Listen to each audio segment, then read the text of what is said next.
Hello friends, છેલ્લા લેક્ચરમાં આપણે પ્રોટીન વિશે જોયું. પ્રોટીનનું બંધારણ કેવી રીતે બને, mono, dry, try, poly peptide બને, પછી એની વધી જાય શૃંખલાઓ એટલે પ્રોટીન બની જાય. વર્ષો પહેલાંના આ પ્રોટીન છે ને, એના અણુ આકાર બે પ્રકારના માનતા હતા. વર્ષો પહેલાંની વાત કરું છું, 1953-54 પહેલાં, કારણ કે ત્યારે પછી આ બંધારણો આપ્યા નવા. પણ ત્યાં સુધી બે પ્રકારના પ્રોટીન માનતા હતા, એક રેસામય પ્રોટીન અને બીજું ગોલીય પ્રોટીન. એક રેસામય પ્રોટીન. રેસામય પ્રોટીનમાં આવી રીતની રેસાદાર રચના હોય. આપણે વાળ છે ને એ રેસામય પ્રોટીન છે. આવા રેસાઓ હોય. હા, રેસા ઘણીવાર વચ્ચે વચ્ચે હાઇડ્રોજન બંધ વગેરેથી જોડાયેલા હોઈ શકે છે, હોય પણ ખરા, ન પણ હોય. તો વાળ છે આપણા, એ રેસામય પ્રોટીન છે, બરાબર છે. એનું નામ શું? એ પ્રોટીનનું કેરેટીન. પછી સ્નાયુ માયોસિન ધરાવે. માયોસિન પણ રેસામય પ્રોટીન છે, સ્નાયુઓમાં હોય. આ રેસામય પ્રોટીન એટલે પાણીમાં અદ્રાવ્ય પ્રોટીન લો નહીં. સામાન્ય રીતે એ અદ્રાવ્ય જ હોય, અને એ સમયે ઘણીવાર એને અદ્રાવ્ય પ્રોટીન પણ કહેતા. એટલે શરીરમાં એક આ પ્રોટીન હોય છે, અદ્રાવ્ય અથવા રેસામય પ્રોટીન. વાળ, ઊન, રેશમ એ બધાના ઉદાહરણ છે. કેરેટીન નામનું પ્રોટીન. બીજું ગોલીય પ્રોટીન. ગોલીય પ્રોટીનમાં આવું સમજતા હતા, આવી પ્રોટીનમાં જે શૃંખલાઓ છે એ આવી વળાંકદાર હોય. અહીંયા ડાયસલ્ફાઇડ સાંકળ એટલે કે આવી રીતે એસ અને બીજો એસ હોય, બસ એ બેને પકડી રાખે. તો ડાયસલ્ફાઇડ સાંકળ હોય અથવા હાઇડ્રોજન બંધ હોય, એટલે આ શૃંખલા ખુલી ન શકે. આપોઆપ આ શૃંખલા ખુલે નહીં. આ ગોલીય પ્રોટીન છે. ઉત્સેચકો હોય ને આપણા શરીરમાં, ઉત્સેચક જૈવિક પ્રક્રિયાને ઝડપી બનાવે એને ઉત્સેચક કહેવાય. એ મોટા ભાગે આવા ગોલીય પ્રોટીન જ હોય, બધા, ઓલમોસ્ટ બધા ઉત્સેચક. પછી ઈંડામાં આલ્બ્યુમિન નામનું પ્રોટીન હોય, આલ્બ્યુમિન ગોલીય પ્રોટીન છે. પછી ઇન્સ્યુલિન ગ્લુકોઝ વધી જાય તો ગ્લાયકોજનમાં રૂપાંતરણ કરે, ગ્લુકોઝ ઘટે તો ગ્લાયકોજનમાંથી પાછું ગ્લુકોઝ બનાવે. એના માટે જવાબદાર ઉત્સેચક ઇન્સ્યુલિન છે. હોર્મોન્સ કયો તો એ ઇન્સ્યુલિન છે ને, એ ગોલીય પ્રોટીન છે. તો પ્રોટીનના 1953-54 સુધી કેટલા પ્રકારો આવતા હતા? બે. આ ગોલીય પ્રોટીન જલદ્રાવ્ય હોય ને આ જલ અદ્રાવ્ય હોય. બેના ઉદાહરણ કીધા. આનું કેરેટીન ને માયોસિન, આના કીધા આલ્બ્યુમિન, ઈંડામાં રહેલું આલ્બ્યુમિન નામનું પ્રોટીન. અને બીજું બધા ઉત્સેચકો, એ ગોલીય પ્રોટીન. ઉત્સેચકો આલ્બ્યુમિન સિવાય ઇન્સ્યુલિન, એટલા ગોલીય પ્રોટીન છે, બરાબર છે. તો આ ગોલીય અને રેસામય પ્રોટીન થઈ ગયો. પણ ત્યાર પછી લિનસ પાઉલિંગને જો આ કામ માટે નોબેલ પ્રાઇઝે મળેલું. લિનસ પાઉલિંગે શોધી કાઢ્યું કે પ્રોટીનના 2 નહીં 4 પ્રકારના બંધારણ છે. આમ આ જ કાર્ય પ્રોટીનના બંધારણ શોધવા માટે એને નોબેલ પ્રાઇઝ મળેલું, લિનસ પાઉલિંગ. એ 4 બંધારણો કયા કયા છે? પ્રાથમિક બંધારણ, દ્વિતીયક, તૃતીયક અને ચતુર્થક. હવે એ સમજીએ. પ્રાથમિક, દ્વિતીયક, તૃતીયક અને ચતુર્થક. આ કેવું બંધારણ કહેવાય? જુઓ તો આ બે. આજે વર્ષો પહેલાં દોરતા હતા ને, આ પ્રાથમિક હતા. આ ઇન્સ્યુલિન છે ને, એ પ્રાથમિક પ્રોટીનનું ઉદાહરણ છે. લો, ગોલીય પ્રોટીન કહેવાય અને પ્રાથમિકે કહેવાય. જેમાં શૃંખલાઓ ગોઠવાયેલી હોય, એક જ શૃંખલા ગોઠવાયેલી છે, જો ચોક્કસ વળાંક સાથે. એ પ્રાથમિક પ્રોટીન છે. ઉદાહરણ તો મેં તમને પહેલાં કહી દીધું પ્રાથમિકનું. આમાં છે ને પ્રોટીનની અંદર રહેલા એમિનો એસિડનો ક્રમ નિશ્ચિત હોય. માની લો કે એ ક્રમ બદલી જાય તો કોઈ એક પ્રોટીન, એનો એક એમિનો એસિડ કાઢીને અહીંયા પાછળવાળો આગળ લગાડી દે, આગળવાળો પાછળ, તો એ નવું પ્રોટીન ગણાય. એનું નામ નવું સરથી બધું થઈ જાય, ગુણધર્મો સાવ બદલી જાય. એટલે પ્રાથમિક પ્રોટીનની અંદર, પ્રાથમિક બંધારણમાં એક જ શૃંખલામાં એમિનો એસિડ ચોક્કસ ક્રમથી ગોઠવાયેલા હોય. આ ક્રમ ઉલટ કરવાનો નથી, આડાવડો એલાઉડ નથી. એ જ રીતે ચોક્કસ ક્રમ જ જળવાઈ રહેવો જોઈએ. બરાબર છે. તો એ આપણે કોની વાત કરી છે? પ્રાથમિક બંધારણ. બીજી વાત કરીએ,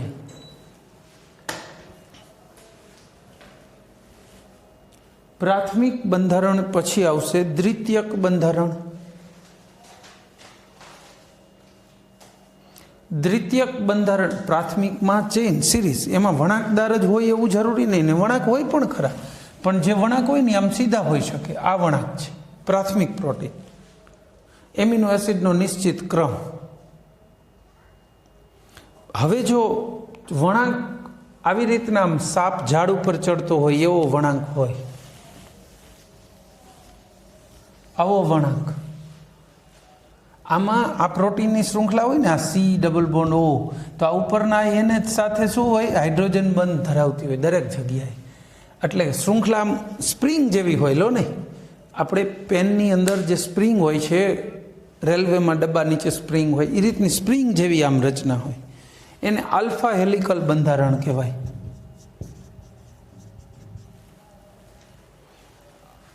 આ એક રાઉન્ડ ફરે ને સ્પ્રિંગ, 3.6 જેટલા એમિનો એસિડ વપરાય.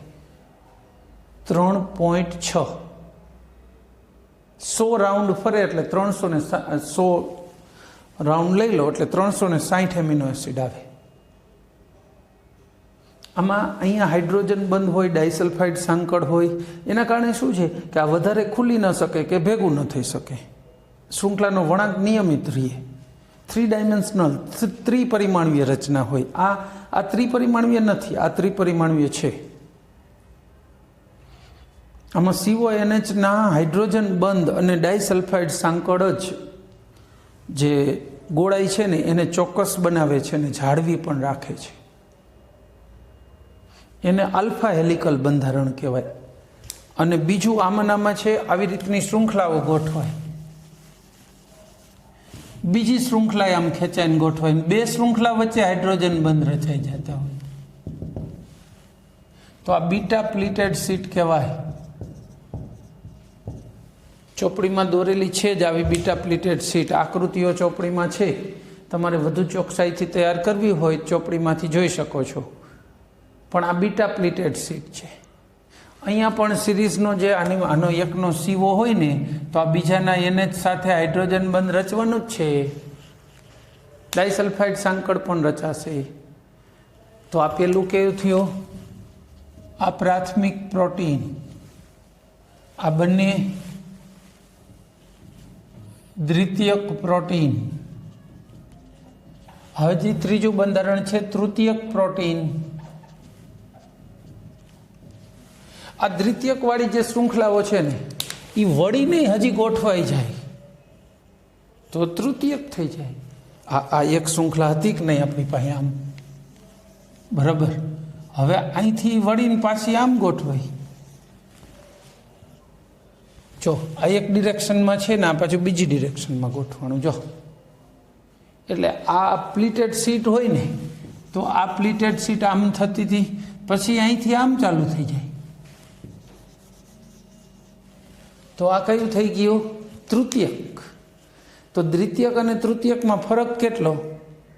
દ્વિતીયકમાં વળાંકદાર રચના છે ને, જે કાંઈ એ વળાંકદાર રચના જો વચ્ચેથી વળી જાય પાછી આખી રચના, તો એ તૃતીયક બની જાય.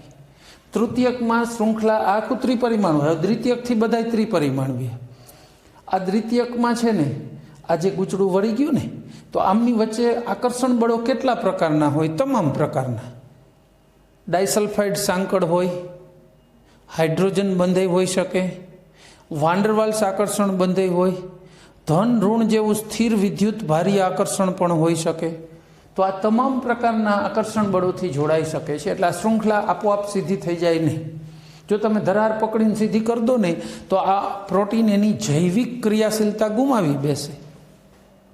પ્રોટીનનું અણુ જીવંત કહેવાય, પણ એ ત્યારે જ જીવંત છે કે એ નેચરલ અવસ્થામાં હોય. તમે એને તોડી ફોડી નાખો તો એ વિકૃત બની જાય. પછી શરીરમાં દાખલ કરો તો એ પ્રોટીન તરીકે કામ કરે નહીં. ચોથો પ્રકાર છે ચતુર્થક પ્રોટીન.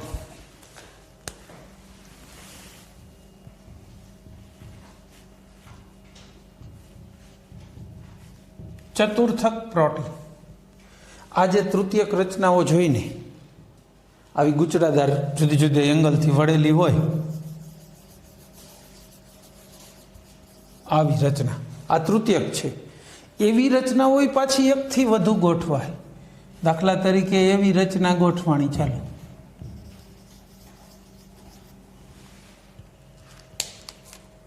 આ બે તૃતીયક રચના છે. બે રચના છે. પછી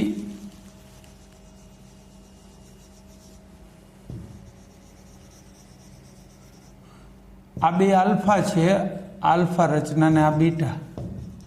આ ચતુર્થક પ્રોટીન છે. લો, અને વચ્ચે એફી આવેલું હોય. પ્રોટીનનું નામ કહેશો?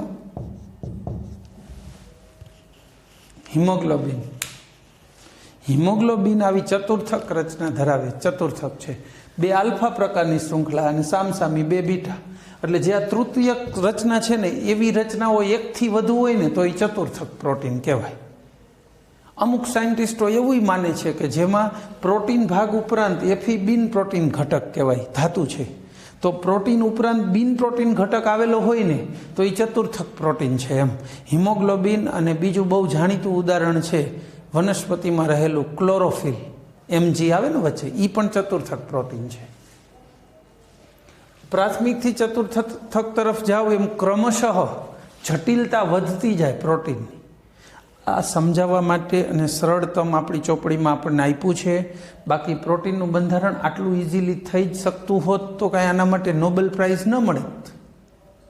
સાવ એટલું ઇઝી દેખાય છે કે બસ આ રીતે આમ કરીને આમ દોરી નાખો એટલે થઈ ગયું.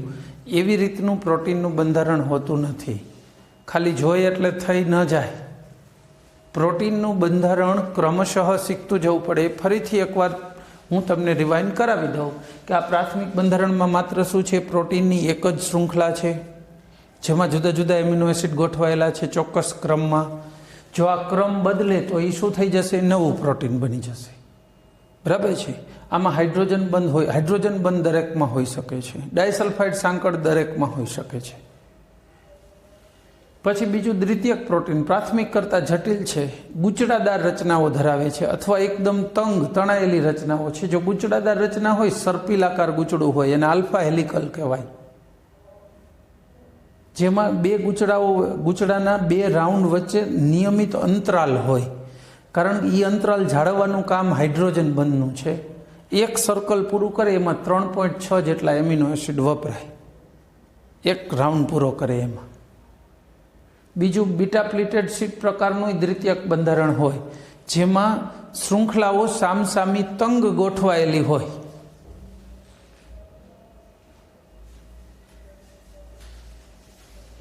એ શૃંખલાઓ સામસામે હાઇડ્રોજન બંધ બનાવી. તો એ કેવું થઈ ગયું? બીટા પ્લેટેડ શીટ વાળું બંધારણ. પછી તૃતીયક પ્રોટીન ક્યારે કહેવાય? જ્યારે આ દ્વિતીયક પ્રોટીનની શૃંખલાઓ પાછી જો વચ્ચેથી વળી જાય ચોક્કસ દિશામાં તો એ તૃતીયક બની જાય. શૃંખલામાં બીજો કોઈ ફરક નહીં, વળાંક મલ્ટિપલ થઈ જાય. અને એવી તૃતીયક શૃંખલાઓ પાછી જો એકથી વધુનો સમાવેશ થઈ જતો હોય તો એને ચતુર્થક પ્રોટીન કહેવાય. પ્રાથમિક સિવાય બધા પ્રોટીન ત્રિપરિમાણીય રચના ધરાવે છે કુદરતી રીતે. ત્રિપરિમાણીય રચના. માની લ્યો કે એમાંની રચનાને તમે કોઈ ડિસ્ટર્બ કરી નાખો, દબાવીને ત્રિપરિમાણીય કરી નાખો, સપાટ બનાવી દો. આ જે પ્રોટીન છે, હિમોગ્લોબિન છે ને દબાવીને સપાટ કરી દો તો એની જૈવિક ક્રિયાશીલતા ગુમાવે. પછી શરીરની અંદર પ્રોટીન તરીકે કામ કરી શકતું નથી. આને પ્રોટીનનું વિકૃતિકરણ થઈ ગયું કહેવાય. આ જ વસ્તુ તમે જરા ચોપડીમાં જુઓ. ચોપડી ઓપન કરો, બુક, પેજ નંબર 423. જો પહેલાં બે આકૃતિઓ કઈ આપી છે? પ્રાથમિકની આપી નથી, જરૂર નથી, બહુ સૌથી સિમ્પલ છે. પછી આપી છે આલ્ફા હેલિકલ બંધારણ. જો વચ્ચે એક સ્ટીક મૂકીને તમને દર્શાવે છે. આમાં જોતા જાઓ, અહીંયા સ્ટીક મૂકીને દર્શાવે છે કે આ રાઉન્ડ આખો છે. અડધો ભાગ એક ભાગ પાછળ જાય અને એક આગળ. જો ઝાડ ઉપર આમ સાપ ચડતો હોય ને એવું, અથવા સ્પ્રિંગ જેવું છે, એ આલ્ફા હેલિકલ કહેવાય. પછી બીજું નીચે અહીં દર્શાવે છે, એ શું દર્શાવે છે? આલ્ફા હેલિકલની નીચે પ્લીટેડ વાળું બંધારણ છે, ઝીગઝાગ, આગળ પાછળ સિવાયને બરાબર છે. પછી પાછળ જુઓ, એટલે આ બે દ્વિતીયક બંધારણો થયા. પાછળ તૃતીયક જોઈએ, તૃતીયક બંધારણો. અહીંયા જે મેં દોર્યા ને એવા પ્રાથમિક, દ્વિતીયક, તૃતીયક ને ચતુર્થક ચારેય આપ્યા છે, પણ એના કરતાં નીચે કલરફુલમાં મજા આવશે, ખાસ કરીને પાછલા બે સમજવાની. કલરફુલ ફિગર્સમાં પણ જુઓ, એમાં પ્રાથમિક આપ્યું છે એક જ શૃંખલા સરળતમ. દ્વિતીયકમાં જુઓ શૃંખલાઓ આમ રાઉન્ડ ફરે છે. તૃતીયકમાં એ વચ્ચેથી વળેલી છે, એ રાઉન્ડ વળેલા છે જો. અને ચતુર્થકમાં એવા એકથી વધુ ગૂંચડાઓ આવેલા છે, મતલબ એકથી વધુ તૃતીયક છે. બરાબર. હવે ત્યાર પછી આગળ જોઈએ પ્રોટીન સંયોજનોનું વિકૃતિકરણ.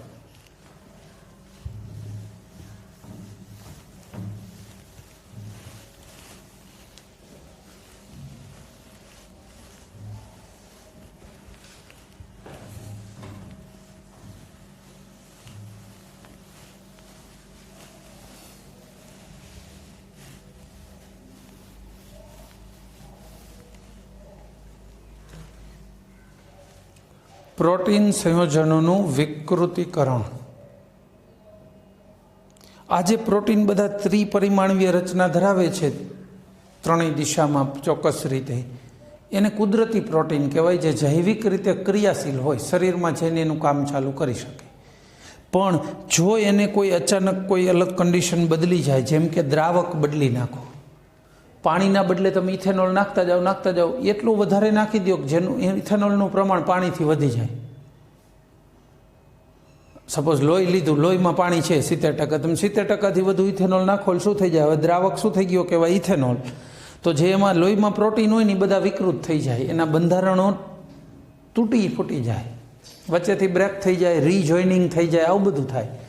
આવું પ્રોટીન જૈવિક રીતે કામ કરી શકે નહીં, ગઠ્ઠો થઈ જાય. ટૂંકમાં એકદમ એને તાપમાનનો વધઘટ કરો, પીએચમાં જબરદસ્ત ફેરફાર કરો, ડિટર્જન્ટ કે સાબુ ઉમેરો તો આવું થાય.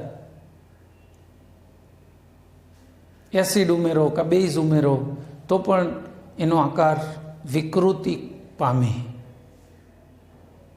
આપણે આમલેટ બનાવતા હોય, ઈંડાને ગરમ કરીને આમલેટ, જો આમલેટ લિક્વિડ હોય, પછી શું થાય? ગરમ થાય એટલે અચાનક એનું જે પ્રોટીન છે એ વિકૃતિકરણ પામે, શાખાઓ રીજોઈન્ટ થાય, જે પાણી અંદર હોય ને એ શોષાઈ જાય. એ આ વિકૃતિકરણ દરમિયાન પાણી વપરાય જાય, એમાં જ શોષાઈ ગયું, એ રીજોઇનિંગ થયું ને એમાં વચ્ચે પાણી નાણું આવી ગયા, ફિટ થઈ ગયા, એટલે તમને આમ બહારથી ડ્રાય થઈ જાય એવું લાગે, પણ પાણી એને અંદર શોષી લીધું વિકૃતિકરણમાં.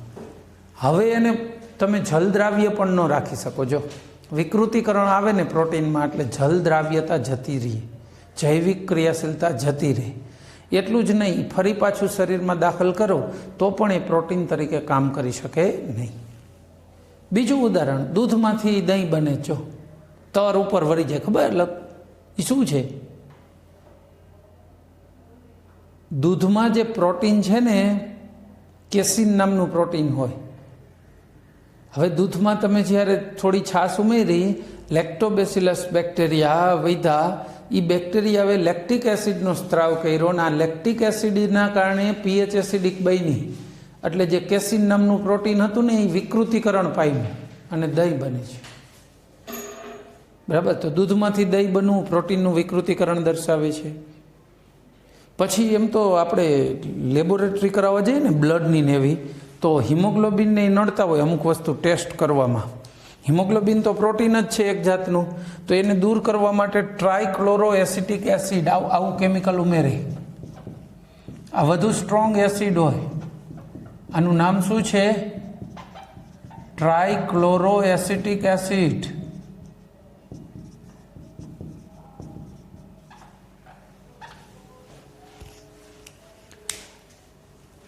આ છે ને, આનું એક ટીપું નાખ દે બ્લડમાં અને સહેજ હલાવી નાખે.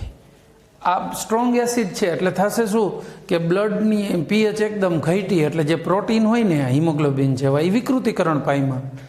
એટલે ગાળીને એને અલગ કરી નાખે, પછી લોહીનું બાકીનું ટેસ્ટિંગ કરી શકાય સહેલાઈથી.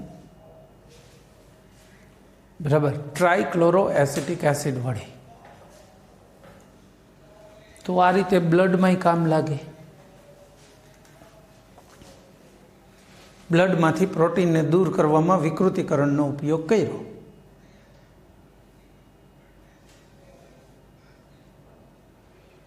ઓકે, તો આ સાથે વિકૃતિકરણની વાત પૂરી. અહીંયા એકાદ વસ્તુ કહીએ, એમિનો એસિડ અણુઓના ગલન બિંદુ ને ઉત્કલન બિંદુ ઊંચા હોય. શું કામ એમિનો એસિડના ઊંચા હોય? એમિનો અને એસિડ બે ગ્રુપ આવ્યા, હાઇડ્રોજન બંધ પુષ્કળ બનાવે.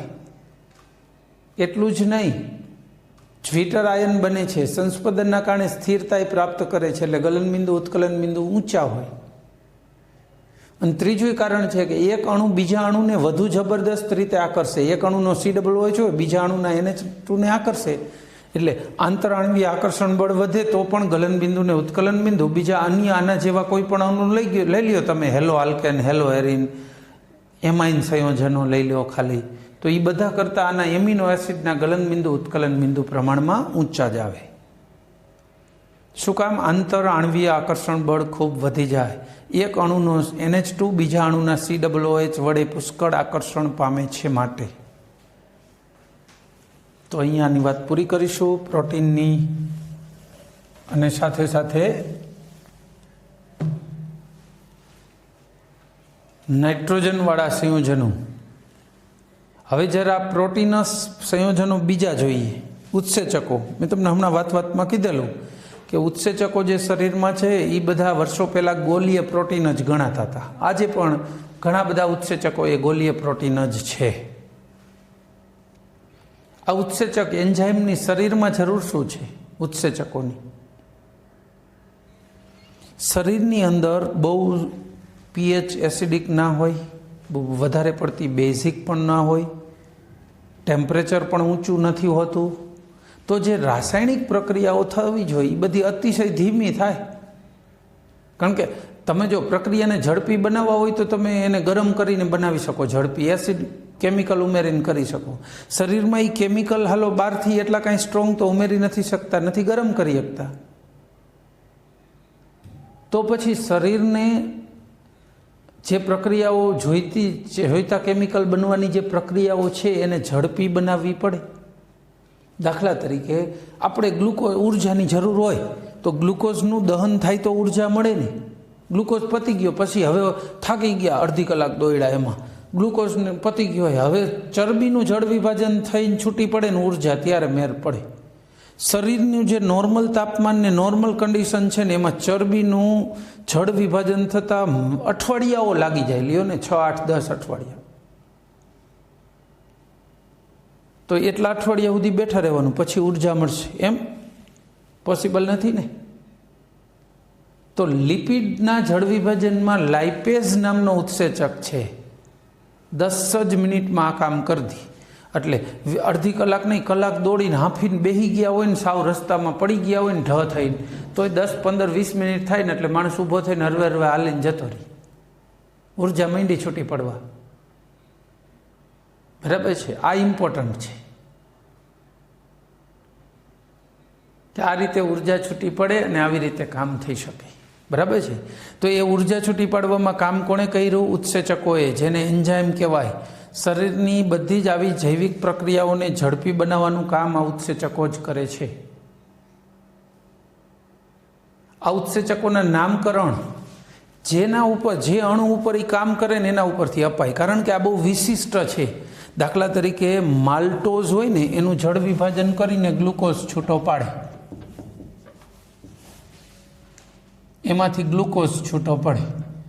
આ જે ઉત્સેચક આ કામ કરે ને એને માલ્ટેઝ કહેવાય. આ કેવો છે? ડાયસેકેરાઇડ.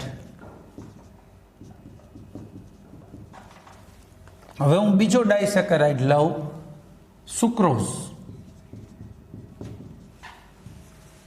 આમાંથી ગ્લુકોઝ અને ફ્રુક્ટોઝ બને. આનો ઉત્સેચક છે સુક્રેઝ, અથવા એનું બીજું નામ છે ઇન્વર્ટેઝ. આ પણ ડાયસેકેરાઇડ છે।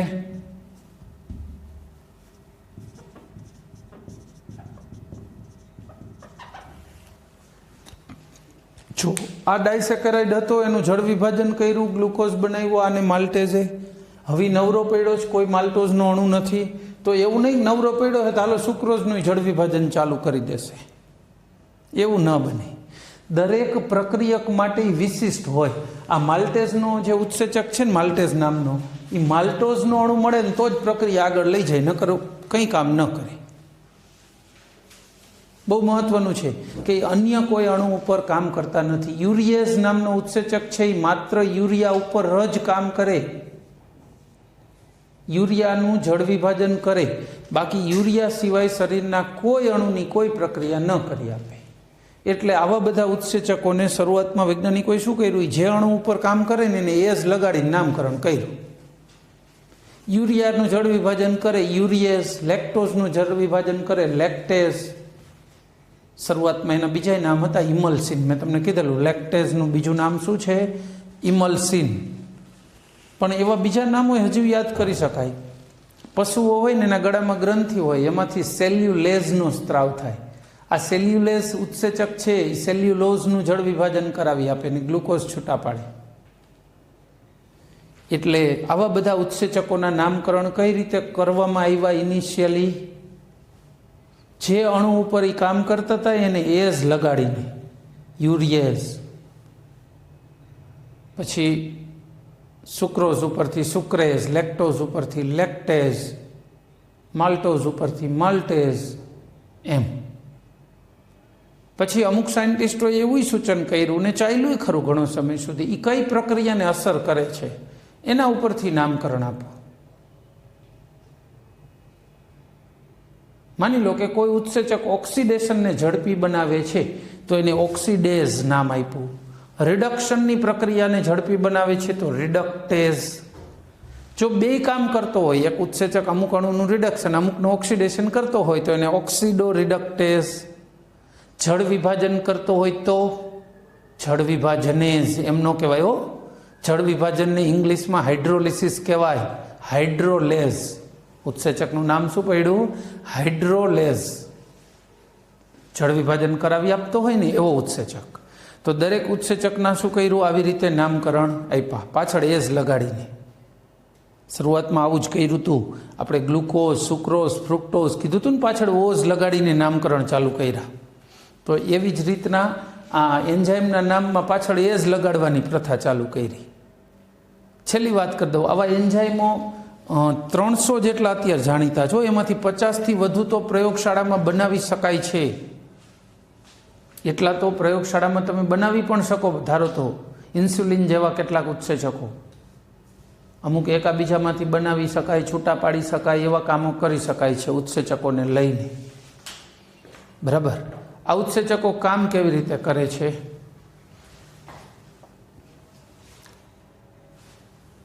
ઉત્સેચકો કામ કઈ રીતે કરે છે તો કે આ બધા જ ઉત્સેચકો સક્રિયકરણ શક્તિ ઘટાડે છે, બરાબર। સક્રિયકરણ શક્તિ ઘટાડે છે કેવી રીતે, કોઈ પ્રક્રિયા માની લ્યો કે ઉત્સેચક વગર કરવી હોય તો એ વધુ ઉર્જાની જરૂર પડતી હોય, એ પ્રક્રિયા થવા માટે સુક્રોઝનું જળ વિભાજન તમારે કરવું હોય, સુક્રોઝનું, ખાંડનું, તો એની સક્રિયકરણ ઉર્જા 6.22 કિલો જૂલ છે। મતલબ આટલી ઉર્જા આપશો તો એ પ્રક્રિયા સ્ટાર્ટ થશે। સ્ટાર્ટ થવા માટે ઇનિશિયલી આટલી ઉર્જા જોઈએ। હવે એ જગ્યાએ તમે સુક્રેઝની હાજરી રાખો, સુક્રેઝ નામનો ઉત્સેચક હાજર હોય તો આ પ્રક્રિયા 2.15 કિલો જૂલે થઈ જશે। એની સક્રિયકરણ ઉર્જા કેટલી થઈ ગઈ, માત્ર 2.15 કિલો જૂલ। સક્રિયકરણ ઉર્જા ખૂબ ઝાઝી ઘટી ગઈ। સક્રિયકરણ ઉર્જા ઘટે તો શું થાય, પ્રક્રિયા એકદમ ઝડપી બની। દાખલા તરીકે કોઈ એક પ્રક્રિયા છે એને 200 ડિગ્રીએ થાય છે, પણ તમે એમાં ઉત્સેચક કે ઉદ્દીપક ઉમેરો ને હવે એ 180 થઈ જાય ને, એટલે તમે તાપમાન તો હાલો 200 જ આપો છો, પણ પ્રક્રિયાના વેગ વિશે વિચારો, દર 10 ડિગ્રીનો વધારો થાય ને તો વેગ બમણો થઈ જાય. સક્રિયકરણ ઉર્જા 200ના બદલે 180 થઈ અને તાપમાન 200નું 200 રાખો તો વેગ 4 ગણો મળે. શું કામ? 180 તો એટલો વેગ થઈ જ જાય છે. 190 શું થઈ ગયો? ડબલ. અને 200 એ 4 ગણો. જો સક્રિયકરણ શક્તિ 180ના બદલે હજી ઘટાડીને 170 થઈ હોત તો 8 ગણો વેગ થાત. તો જેમ સક્રિયકરણ શક્તિ ઘટાડી દે તો પછી એ પ્રક્રિયાનો વેગ અનેક ગણો વધે. મેં તમને કીધું ને, જે પ્રક્રિયા કેટલાક અઠવાડિયાઓમાં થઈ શકતી હતી, મહિનાઓમાં થઈ શકતી હતી, એ પ્રક્રિયાને ખાલી 10 મિનિટમાં લાઇપેઝ નામના ઉત્સેચકે લિપિડનું જળ વિભાજન કરાવી આપ્યું. કારણ કે એની સક્રિયકરણ ઉર્જા ખૂબ ઘટાડી દીધી. એટલે શરીરના તાપમાને એ પ્રક્રિયા શક્ય બની ગઈ અને ઝડપી પણ બની ગઈ. આ એનો ફાયદો. હા, ઉત્સેચકની ક્રિયાવિધિ વગેરે આપણે પછી જોઈશું પહેલા ભાગમાં. અત્યારે એની કોઈ ખાસ જરૂરિયાત છે નહીં. ઉત્સેચકો વિશે આટલું જ. અને આ સાથે આપણો લેક્ચર પૂરો કરીશું. જય હિન્દ.